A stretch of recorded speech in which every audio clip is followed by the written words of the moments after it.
Man, I'm hungry. Oh, wait, it's review time. Let's go, JTB review. Hey there, guys. It is John from JTB Metal 123 here. I got a request to review Slipknot, so we are going to start right now, right here, starting with Slipknot's self-titled record. So let me go ahead and start with this, and let me point out a few things before I start this, because obviously Slipknot has become one of the biggest and greatest bands of all time, in my opinion. So let me go ahead and start with my story, my Slipknot story, and we'll go ahead with the review. All right, first of all, first things first, Slipknot is my gateway band. They were the band that I got into first. I heard People Equal Shit, and it literally blew me away. I was like, wow, this record is literally like just crazy. So then after that, I kind of, I kind of went and discovered them, and I was like, wow, this album cover looks just dope. These guys are wearing masks. They're telling me that people equal shit, and it's aggressive, and they're yelling, and it's just stuff that you've never really heard before, really. So that's kind of a little bit of background knowledge for me. Knowing they became one of my favorite bands of all time. So these reviews are going to be kind of biased, but I'm going to try my best not to be biased. We'll go ahead and get started with this, and we're going to start with Slipknot self-titled. I'm not going to do like the Mate Feet Kill Repeat and the Crows and like all the other shit. I'm not really going to do that. I'm going to just do their main studio records, and we're going to be done with that. If anything, if you guys really requested, I'll do the Crows and I'll do the Mate Feet Kill Repeat on another time. But just for right now, we're gonna do the main. All right.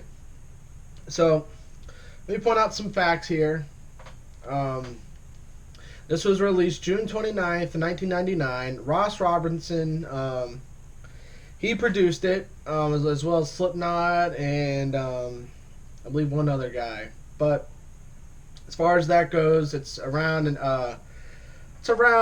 hour in length. It's from Roadrunner, and I mean this is just crazy. This record sold a lot. I mean, it sold like it was on like the Billboard 200, and I know it sold like I'd say just 1,000,000 records at least. I mean, back in '99, I mean, this is probably just like crazy. Like, people probably saw the album cover and they were like, "What the hell is going on here?"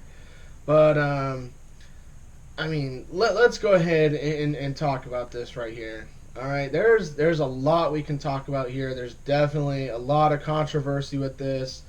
There's just a lot of shit. But we're gonna talk about the opening track with a bunch of random numbers. It's like 742617. It's just random. It opens up the record, and you're kind of listening to it, and you're like, holy shit, what is this? But then the second song comes on, and it's sick. Dun dun dun dun dun dun dun dun dun dun dun dun dun dun. It's just an iconic metal drum beat slash just a really cool rhythm track. That first started out with the vocals are aggressive. Corey just goes off, and the lyrics are just insane, and Joey on the drums, and it's literally just crazy to start that off with. And then it goes into Eyeless. Eyeless itself, Sid, he starts it off, and it's like, wow, you just put a whole new twist on the metal scene, including a DJ in the band. Like, no one's really ever saw that before, not really. And so that kind of just started off, and I was like, wow, what a fucking track that is. Number 4, Wait and Bleed. One of the most commercial songs of all time as far as Slipknot goes. It's one of the first music videos that I ever saw of them, was Wait and Bleed. I know they had the cartoon claymation version, and then they had the main video, and that's what I saw was the main video. I felt it's just like, wow. And those vocals, and it's like, wow, it was the first time that really you could actually hear Corey Taylor sing. A softer tone of voice besides screaming in the microphone. And it's just amazing. Wait and Bleed. I mean, what a track! What a cool video too. And it's one of the shortest songs that I know. It's only like 2 minutes and like 30 seconds or something like that. Number 5, Surfacing. Nod to fucking Jim Root and Mick Thompson. I mean, just listen to how crazy that is. Na na na na, and then the bass comes in with Paul, do do do do do do do, and then fuck you all, and then it blows up literally in your ears. Great track. Tattered and Torn. I mean, literally, it's one of the weird tracks on here. But as far as the weird tracks go, I definitely really like Tattered and Torn. I think it's definitely cool, and it kind of, every time I listen to it, it reminds me of Clown. Like, I could just see Clown, like, making this song. Like, because Clown is, like, he's weird, he's dark, he's funny, but he's the Clown, And I could just see him making this. Number 8, Frail Limb Nursery. One of the old school Anders tracks, just before Slipknot became Slipknot. This is, like, one of the demo versions of it, which is awesome. Number 9, Purity. Just listen to that drum beat by Joey. Dun, dun, dun, dun, dun, dun, dun, dun, dun, dun, dun, dun, dun. I mean, it's just a cool, just a cool track right here. I've always dug this track. I kind of always liked it live a little bit better, but it's still just as good. Number 10, Liberate. The lyrics on this, amazing. Liberate my madness, and then you put Corey Taylor's vocals on it, like. Wow, stunning, just great. Number 11, another Clown track with prosthetics, just so good. Just you could just tell it's Clown. You can just tell it's good. Number 12, No Life. This is no kind of life. It's good. It's heavy. It's awesome. The lyrics are cool. I can definitely relate to it. Number 13, Deluded. Just another hard hitter. And then number 4, Only One of Us Walks Away. Only one. Just amazing. And number 15, Scissors. And there's a few hidden tracks in this one too. It ends up being about 19 minutes.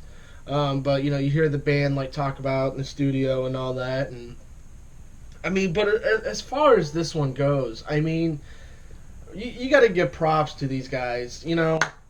Fucking props. I mean, Corey Taylor on vocals here, just amazing, amazing performance. And you gotta remember, this is 1999. I don't think a lot of people have heard shit like this, besides maybe like Cannibal Corpse. But it's not the same. Cannibal Corpse is more like deeper, and you can't really understand them a lot. But this is more like screaming, yelling. You can actually understand them. And, these guys are wearing masks, so no one knows who the hell these guys are. Mick Thompson on guitar, amazing guitar player, great rhythm guy.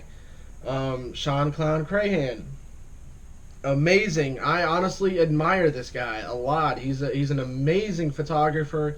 He's an amazing just artist in general, and a very nice guy as well. I've studied him a lot, and I love him. Craig 133 Jones. Don't really know a lot about the guy. I just know he like samples stuff, and he's like back there with all the spikes coming out. No one really knows a lot about him, but he's definitely a cool dude. Jim Root. I mean, obviously Slipknot, Stone Sour. He's practically the brains of the band as far as I'm concerned. Him and Mick, and Joey and Paul were the brains, man. I mean, these guys were just hammering this shit. I mean, Chris Fenn, the long nose guy, definitely a cool dude, and he was awesome. Paul Gray, Joey Jordison. I mean, the bass work on this by Paul is beyond amazing. Just great, man. And Joey Jordison on drums. I mean, how much better do you want, drums on a Slipknot record? This is about as best as it's gonna get. Sid Wilson on turntables. You know, Eyeless. You know, Wait and Bleed.